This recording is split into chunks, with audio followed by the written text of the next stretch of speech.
What was the difference between the generations? What were the differences there between those who came and those who were born in Montreal? Well, there was a certain prestige, I suppose, that people had if you were born in the country. I remember people talking about certain other immigrants as greenhorns because they had just come. I don't think my parents were referred to as greenhorns. Of course, they came quite young. They were really quite young. And they both spoke English very well. They really did. But they could speak to me and my friends in English, which they did. But at home, of course, was always Yiddish.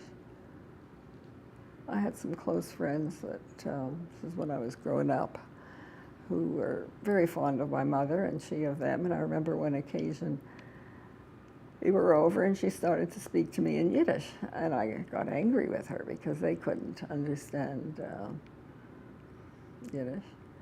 But I think she was trying to assert something. I don't know, whatever it was, it bothered me. I guess a lot of my friends' parents were much more Americanized.